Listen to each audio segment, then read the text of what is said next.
बार की बात है। कई सालों पहले सोनापुर गांव में एक भयानक हवेली थी, जिसके बारे में तरह तरह की अफवाहें फैली थी। हर किसी का मानना था कि उस हवेली में कोई चुड़ैल का साया है। काफी बार गांव वालों को वहां पर चुड़ैल के होने का एहसास भी हुआ था। एक बार गांव के लोग गांव के चौराहे पर बैठकर सभी हवेली के बारे में बात कर रहे थे।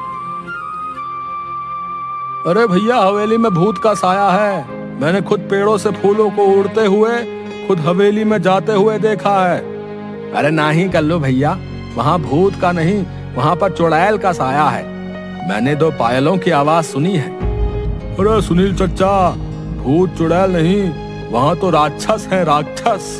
मैंने देखा, मेरी गाय का दूध अपने आप निकलकर बर्तन में चला गया भैया, और फिर बर्तन हवेली में।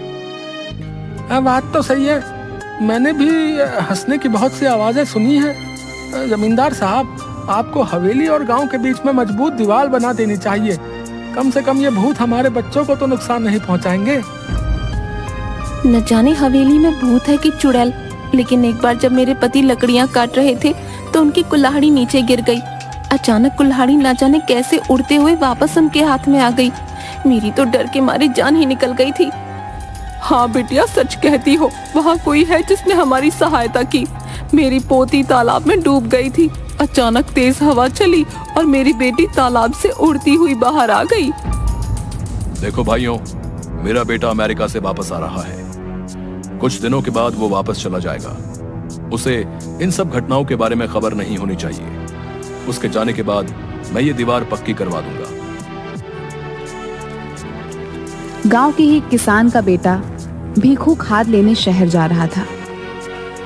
रास्ता हवेली के सामने से ही गुजरता।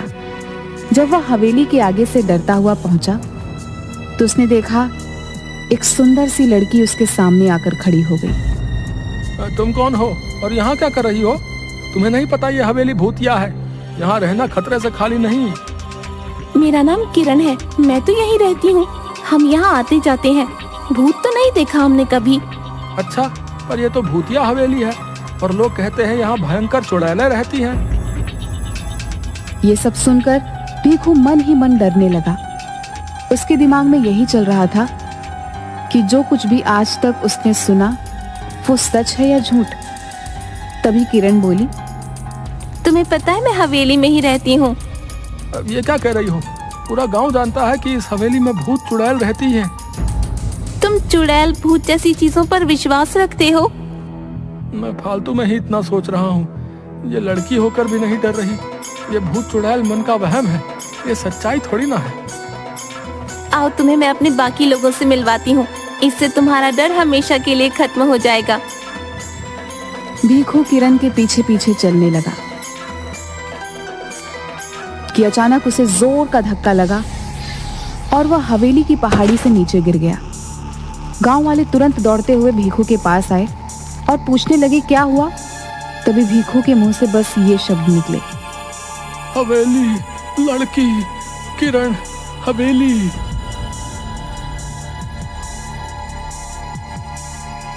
अब तो गांव में डर का भयानक माहौल बन गया था। सबको विश्वास हो गया था कि हवेली में किसी किरण नाम की चुड़ैल का साया है, जिसने भीखू को मार दिया है।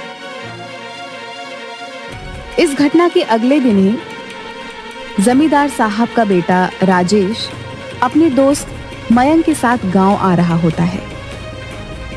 हे भगवान, शाम हो गई है, हवेली के आगे से गुजरना होगा। अरे राजेश भैया, आप उस हवेली की तरफ मत देखना, कहीं उन चुड़ैलों का साया आप पर भी ना पड़ जाए। अरे राजेश, ये तेरा ड्राइवर क्या कह रहा है? चुड़ैलों का साया? गांव के अंधविश्वासों का तो अपना ही मजा है। अरे ड्राइवर भैया, आप चुपचाप गाड़ी चलाओ ना, ये सब अंधविश्वास है, हम सब ये नहीं मानते। भैया, आज तक इस भूतिया हवेली में कोई एक रात नहीं गुजार पाया। बड़े बड़े लोग आए और बड़े बड़े दावे किए और फिर हार मानकर चले गए। अरे हम पढ़े लिखे लोग हैं, अमेरिका से आए हैं, हम इन सब बातों को नहीं मानते। ये सब अंधविश्वास है। अगर हमें सचमुच भूत प्रेत देखने को मिल जाए तो इन छुट्टियों का मजा आ जाएगा। क्यों राजेश? क्या हुआ बिरजू? अरे ये गाड़ी के आगे इतने सारे फूल कैसे पड़े? लगता है किसी ने हमारा स्वागत करने के लिए रखे। तो यहाँ रुकना खतरे से खाली नहीं भैया। मैंने अभी अभी किसी को यहाँ से जाते हुए देखा है। ये सब हवेली की चुड़ैलों का काम है। अरे तुम गांव वाले भी कमाल हो, हैं? खुद ही सब कुछ करके शर्मिंदा हो जाते हो। मैं सब जानता हूँ। गांव वालों ने ये फूल बिछाए होंगे, लेकिन अब अपना नाम बताना नहीं चाहते। राजेश भैया, मैं झूठ नहीं बोल रहा। जब आप हवेली में एक रात बिता लेंगे तो आपकी सोच भी बदल जाएगी।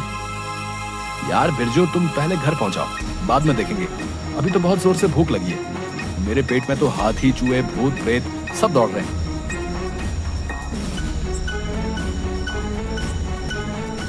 कुछ ही देर में दोनों दोस्त घर पहुंच जाते हैं और आराम से सो जाते हैं। अगले दिन जब वह गांव घूमने जाते हैं तो फिर गांव वाले उन्हें हवेली के पास जाने से मना करते हैं। आखिरकार गांव वालों की सोच को बदलने के लिए राजेश और मयंक उस हवेली में एक रात बिताने का फैसला करते हैं। ये मैं क्या सुन रहा हूँ राजेश? तुम हवेली में जाना चाहते हो? अरे तुम्हारा दिमाग तो ठीक है। मैं तुम्हें कभी इसकी आज्ञा नहीं दूंगा। पिताजी, हम अमेरिका से पढ़कर आए हैं। हम ऐसे अंधविश्वासों को नहीं मानते। वैसे भी वो हवेली बहुत पुरानी है। हम उसे हेरिटेज होटल बनाना चाहते हैं। करोड़ों की प्रॉपर्टी है। अरे चाचा जी, हो सकता है इस हवेली में कुछ लोगों ने कब्जा करने के लिए इस तरह की अफवाहें उड़ाई हों। हम हमेशा के लिए इन सब का समाधान कर देंगे। ठीक है, अगर तुम लोग नहीं मानते तो जाओ, लेकिन अपने साथ 2 गार्ड, बंदूक और सुरक्षा का सारा सामान साथ ले जाओ।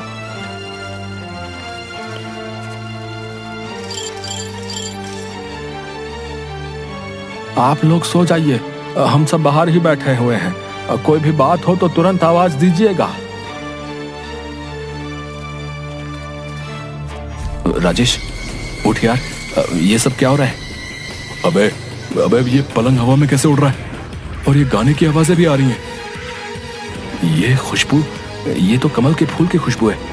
लेकिन इस पुरानी हवेली में कमल का फूल कहां से आया? इतनी मीठी आवाज तो सिर्फ परियों की हो सकती है, भूत और राक्षस की नहीं। या फिर हम लोगों को डराने के लिए ये किया जा रहा है।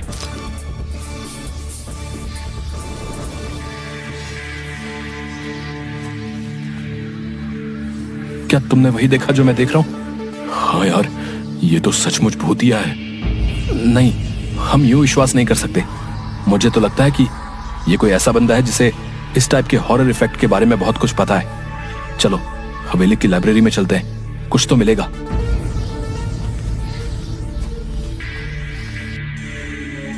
ये किताब दूसरी दुनिया की परियों की है, जो कभी कभी उस दुनिया से इस दुनिया में घूमने आया करती थी। 150 साल पहले यह हवेली उन्हीं परियों का अतिथि गृह हुआ करता था, जहां पर वे अपना समय बिताने आया करती थी। अतिथि गृह क्या होता है? Guest house. यानी कि हम लोग एक परियों के गेस्ट हाउस में हैं। वाह भाई, ये तो कमाल हो गया। मेरा ख्याल है हमें बिना आवाज किए चुपचाप देखना चाहिए कि असलियत क्या है, क्योंकि अभी तक हमें परियां नजर नहीं आई हैं।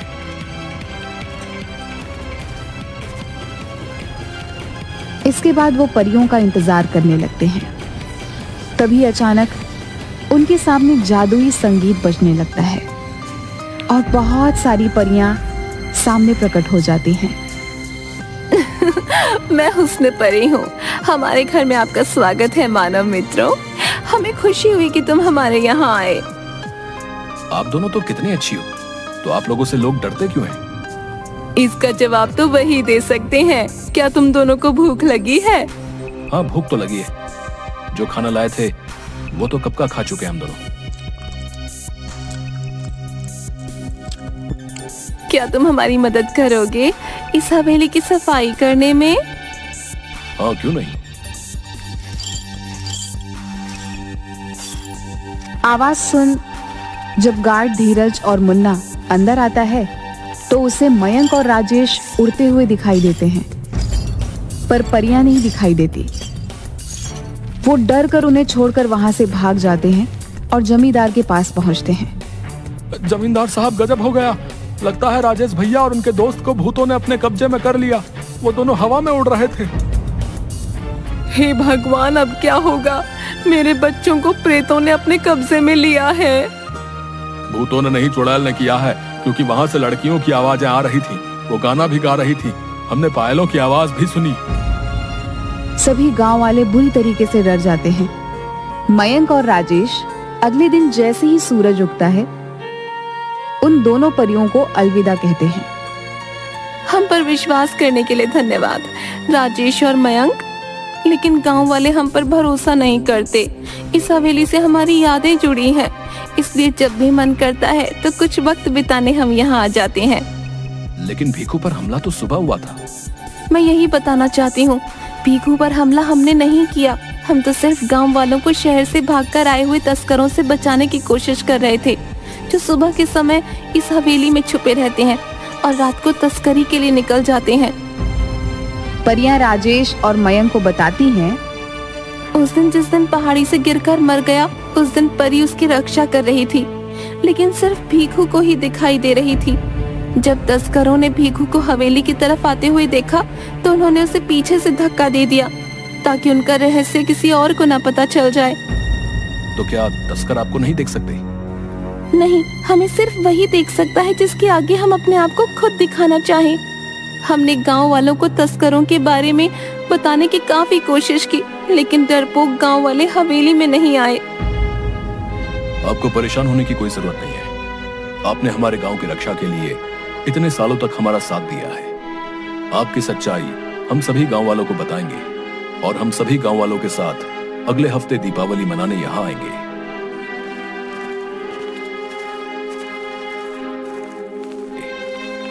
राजेश और मयंक सारी कहानी सबको बताते हैं। पुलिस को तस्करों की सूचना दे दी जाती है। पुलिस छापेमारी करती है और सभी तस्करों को गिरफ्तार कर लेती है। अरे आज तुम सब लोग हत्या चढ़े हो। अब देखो इंस्पेक्टर टोंडे तुम लोगों के साथ क्या करता है। सबके नाक में दम करके रखा था। थानेदार साहब धन्यवाद वक्त से आने के लिए। आप इन सबको कड़ी से कड़ी सजा दिलवाइएगा। इन्होंने भीखू की हत्या भी की है। अरे ले चलो रे इन सबको गाड़ी में भर के। आप सब गांव वालों को अब इस हवेली से डरने की कोई जरूरत ना है। कुछ ना होते ये भूत प्रेत। समझदार बनो तुम सब राजेश और मयंक की तरह। गांव वालों को राजेश की बात पर भरोसा होने लगता है। दिवाली के दिन सभी गांव वाले हवेली की तरफ चल देते हैं। परियों ने पूरी हवेली को दीपों से सजाया होता है। हवा में आतिशबाजी होने लगती है। परियां सबके सामने प्रकट हो जाती हैं। परियों को देखकर सभी बहुत खुश होते हैं और उनके साथ मिलकर दिवाली मनाते हैं। इसके